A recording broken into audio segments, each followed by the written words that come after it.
الحمد للہ وحدہ لا شریک لہ بسم اللہ والصلاة والسلام علی من لا نبی بعد۔ حضرت یوسف علیہ السلام کی بعثت۔ حضرت یوسف علیہ السلام عزیز مصر کے گھر میں پرورش پا رہے تھے اور اپنے والد محترم کی تعلیمات کے مطابق اللہ تعالیٰ کی عبادت کر رہے تھے۔ جب آپ علیہ السلام جوانی کی عمر کو پہنچے تو اللہ رب العزت نے آپ علیہ السلام کو علم و حکمت سے نوازا اور منصب نبوت پر فائز فرمایا۔ فرمان الہی ہے مفہوم۔ اور جب وہ یوسف علیہ السلام جوانی کی عمر کو پہنچے تو ہم نے اسے قوت فیصلہ اور علم عطا فرمایا اور ہم نیکوکاروں کو اسی طرح بدلہ دیتے ہیں۔ سورہ یوسف آیات 22۔ حضرت یوسف علیہ السلام کو ورغلانے کی ناکام کوشش۔ حضرت یوسف علیہ السلام جب جوانی کی عمر کو پہنچے تو آپ علیہ السلام حسن و جمال کا پیکر اور انتہائی خوبصورت تھے۔ عزیز مصر کی بیوی آپ علیہ السلام کے حسن پر فریفتہ ہو گئی اور آپ علیہ السلام کو ورغلانے کی بہت کوشش کی۔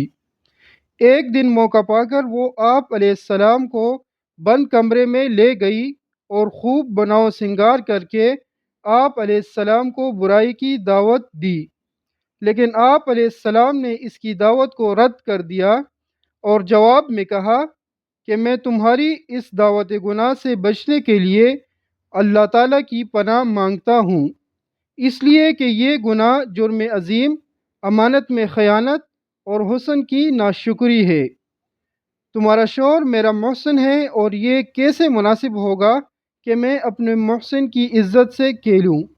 اپنے محسن کی خیانت کرنا تو ظلم ہے اور میں ظلم کا ارتکاب نہیں کر سکتا۔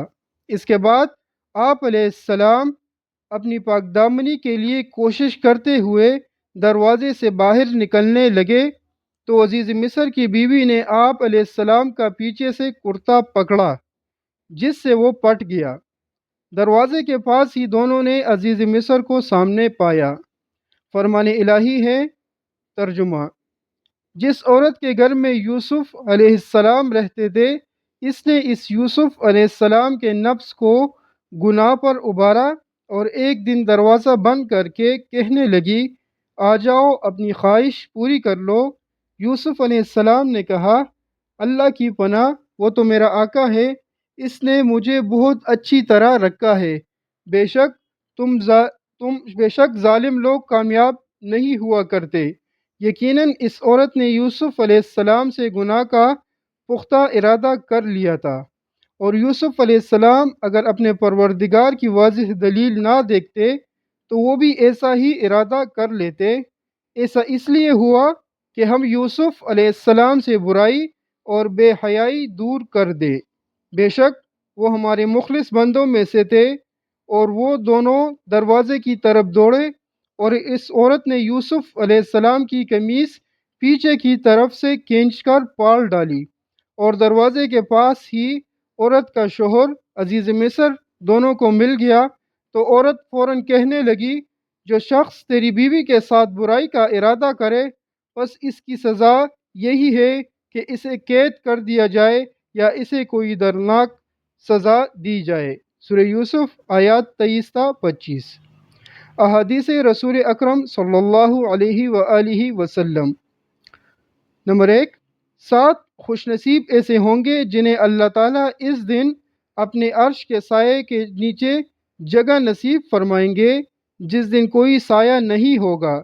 ان میں سے ایک وہ نوجوان ہوگا جسے حسب و نسب والی خوبصورت عورت نے گناہ کی دعوت دی اور اس نے کہا میں اللہ سے ڈرتا ہوں۔ نمبر 2، تم میں سے کوئی شخص محرم کے بغیر اجنبی عورت کے ساتھ تنہائی میں نہ رہے۔ نمبر 3، جب کوئی شخص اجنبی عورت کے ساتھ تنہائی اختیار کرتا ہے تو اس کے ساتھ تیسرا شیطان ہوتا ہے۔ عزیز مصر کی بیوی کی چالاکی اور آپ علیہ السلام کی پاک دامنی۔ حضرت یوسف علیہ السلام جب اپنی عزت بچانے کے لیے بھاگتے ہوئے دروازے پر پہنچے تو عزیز مصر کو دروازے پر پایا۔ عزیز مصر کی بیوی نے اپنے شوہر کو دیکھتے ہی چالاکی کرتے ہوئے اسے آپ علیہ السلام کے خلاف بھڑکانے کی کوشش کی اور کہا کہ جو آدمی تمہاری بیوی کے ساتھ برائی کا ارادہ کرے تو اس کی سزا یہی ہے کہ اسے قید میں ڈال دیا جائے یا اسے کوئی اور دردناک سزا دی جائے۔ حضرت یوسف علیہ السلام نے بھی اپنے آپ کو بے گناہ ثابت کرنے کی کوشش کی۔ آخر کار عورت کے خاندان ہی میں سے ایک سمجھدار آدمی نے یہ گواہی دی کہ اگر یوسف علیہ السلام کی قمیص آگے سے پٹی ہوئی ہے تو عورت سچی ہے، اور اگر پیچھے سے پٹی ہوئی ہے تو یوسف علیہ السلام سچا ہے۔ لہٰذا جب عزیز مصر نے دیکھا کہ آپ علیہ السلام کی قمیص پیچھے سے پٹی ہوئی ہے تو وہ فوراً معاملے کی حقیقت کو سمجھ گیا اور اپنی بیوی کو توبہ کرنے اور یوسف علیہ السلام کو درگزر کرنے کو کہا۔ فرمان الہی ہے، مفہوم: یوسف علیہ السلام نے کہا کہ اس نے ہی مجھے گناہ پر آمادہ کرنا چاہا تھا، اور عورت کے خاندان ہی کے ایک شخص نے قرینہ سے گواہی دی کہ اگر اس یوسف علیہ السلام کی قمیص آگے سے پٹی ہوئی ہو تو عورت سچی ہے اور یوسف علیہ السلام جھوٹا ہے، اور اگر یوسف علیہ السلام کی قمیص پیچھے سے پٹی ہوئی ہے تو عورت جھوٹی ہے اور یوسف علیہ السلام سچا ہے۔ جب اس عزیز مصر نے یوسف علیہ السلام کی قمیص کو دیکھا کہ وہ پیچھے سے پٹی ہوئی ہے تو صاف کہہ دیا کہ یہ تو تم عورتوں کی چال بازی ہے، بے شک تمہاری چال بڑی خطرناک ہوتی ہے۔ اے یوسف علیہ السلام، اب بات کو درگزر کر دو اور اپنی بیوی سے کہا کہ تو اپنے گناہ سے توبہ کر، بے شک تو ہی گناہگار ہے۔ سورہ یوسف آیات 26 تا 29۔ عزیز مصر کی بیوی کی داستان کا چرچا۔ حضرت یوسف علیہ السلام کی پاکدامنی ظاہر ہونے کے بعد عزیز مصر کی بیوی کا حضرت یوسف علیہ السلام پر فریفتہ ہونے کا واقعہ مشہور ہو گیا۔